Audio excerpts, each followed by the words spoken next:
Hi, I'm Greg Columbus, and thanks for joining us for our three-part remembrance on the famous names and faces who left us in 2020.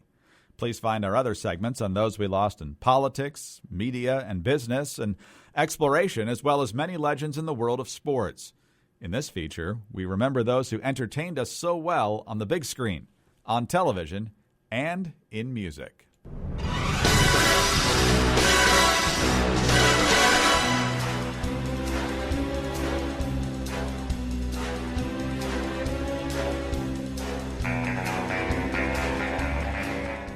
James Bond was a character in the mind of Ian Fleming, but for millions of people, Bond simply was Sean Connery.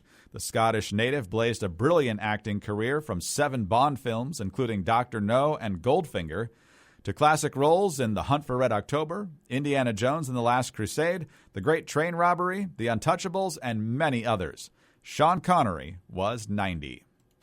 I'm Spartacus! I'm Spartacus! I'm Spartacus! I'm Spartacus! I'm Spartacus! We also lost screen legend Kirk Douglas this year. Best known for his iconic role in Spartacus, Douglas appeared in more than 80 films in his career, including Paths of Glory and 20,000 Leagues Under the Sea. Also the father of Oscar winner Michael Douglas, Kirk Douglas was 103.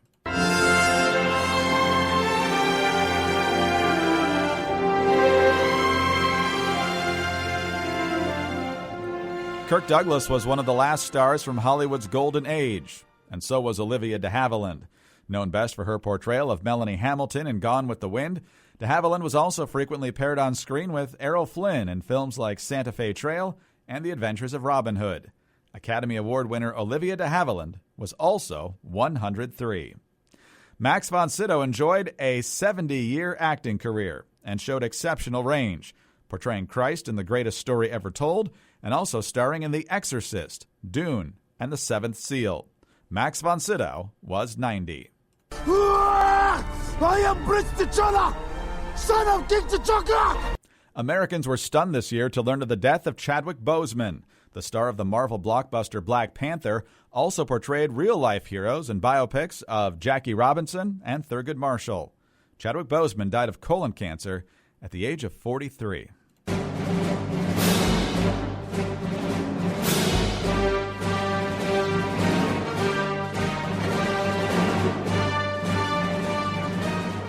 You never saw his face or heard his voice, but everyone remembers David Prowse in Star Wars. That's because the former bodybuilder was cast by George Lucas to do the physical acting in the suit of Darth Vader in the original trilogy. David Prowse was 85.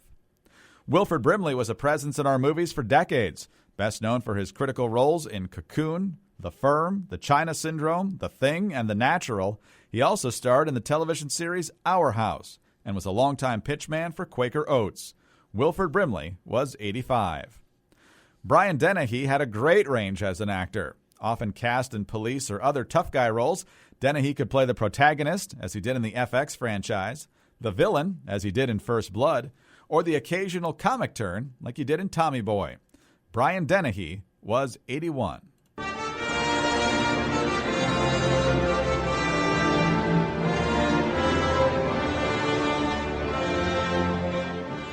He wasn't really a hobbit, but many people will remember him that way.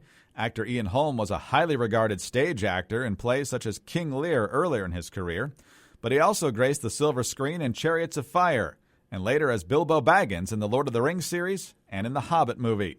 Ian Holm was 88. Actress Kelly Preston died in July after a lengthy battle with breast cancer. Known for her 80s roles in Twins, Mischief, Space Camp, and later for The Love of the Game, Kelly Preston was 57. In television,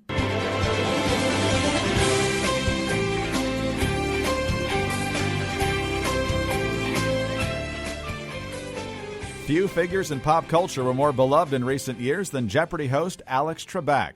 He hosted numerous game shows in his career, including High Rollers and Classic Concentration, but he became a household name by shepherding contestants through the game that required questions in response to the answers, serving as host of Jeopardy for 36 years. After a very public battle with pancreatic cancer, Trebek died in November at the age of 80. Well, my gosh.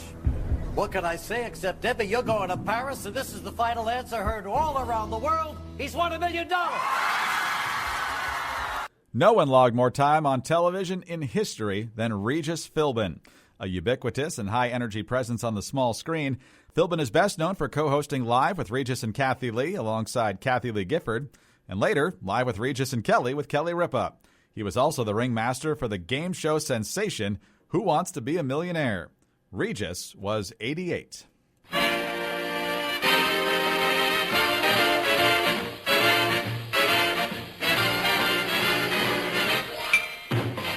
Carl Reiner's mission was to make us laugh, and he did, for decades. He created The Dick Van Dyke Show and also spent some time in front of the camera on that show.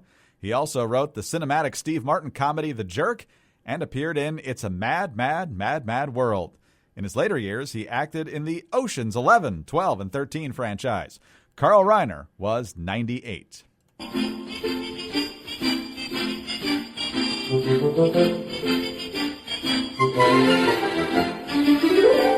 One of the early sitcom hits of the television age was Leave It to Beaver, and one of the most enduring characters was Eddie Haskell, who sucked up to the parents while constantly leading the Cleaver boys into mischief.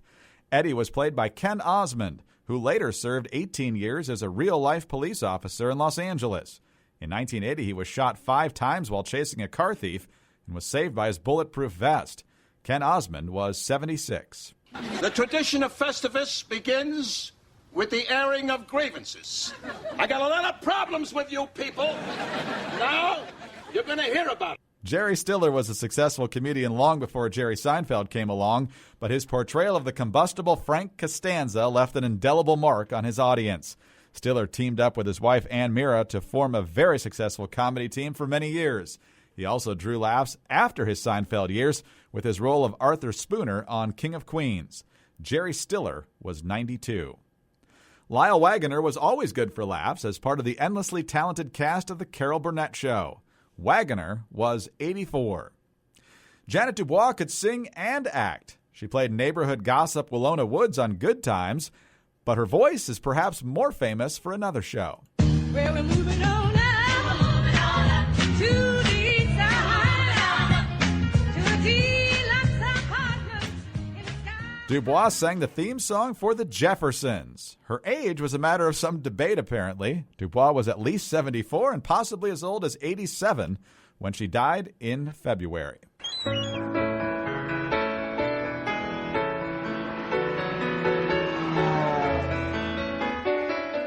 Wings was one of the great ensemble sitcoms of the 1990s, and one vital yet unpleasant character was Roy Biggins. He was the work of actor David Schramm, who died this year at the age of 73. In the world of music, you got to know when to hold up, know when to fold up, know when to walk away, and know when to run. it was a very difficult year in country music, with several legends passing away in 2020. There was no bigger country star in the late 70s and early 80s than Kenny Rogers. Known best for The Gambler, Lucille, Coward of the County, Lady, She Believes in Me, Through the Years, and countless other hits, Kenny Rogers was 83. You've got to kiss an angel good morning and let her know you think about her when you're gone. Charlie Pride knew all about hits. He was on track to be a big league pitcher until an arm injury derailed that dream. Soon after, he was encouraged to give singing a try, and the result was 52 top 10 hits and 30 number one country singles. Known best for hits like Kiss an Angel Good Morning and Just Between You and Me, Charlie Pride was 86. Fire on the mountain, run, boys, run. The devil's in the house of the rising sun. Chicken in the bread pan, picking out dough. It's hard to imagine a performer having more fun night in and night out than Charlie Daniels. Known even more for his fiddle playing than his vocals, Daniels enjoyed a 60-year career that included inductions into multiple halls of fame and the Grand Ole Opry.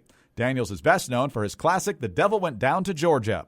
Charlie Daniels died in July at the age of 83. In John Deere Green, on a hot summer night, he wrote Billy Bob Love Charlene. Joe Diffie had his best years during the country music resurgence of the mid-1990s. Known for memorable hits such as Prop Me Up Beside the Jukebox If I Die and John Deere Green, Joe Diffie died in March at the age of 61.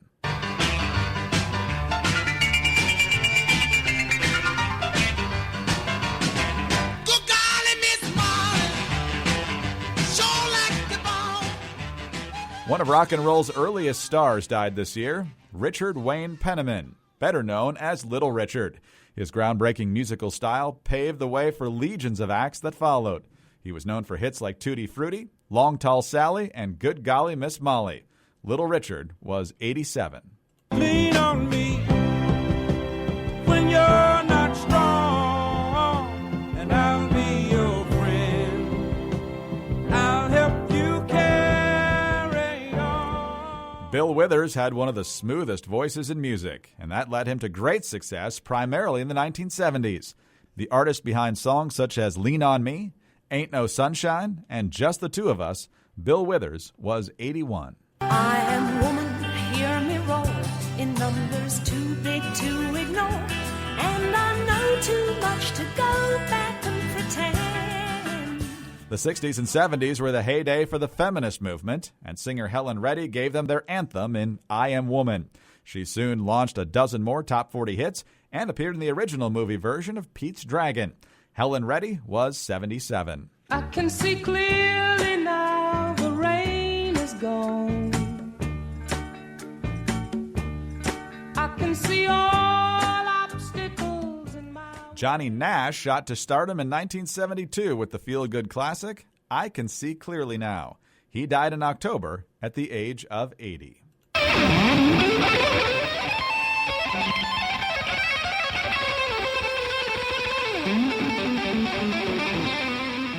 There weren't many bands bigger in the 1980s than Van Halen, and namesake Eddie Van Halen left few doubters that he was one of the best guitar players in music history. From Eruption to Pound Cake, Van Halen left his signature on countless hits over a very long career.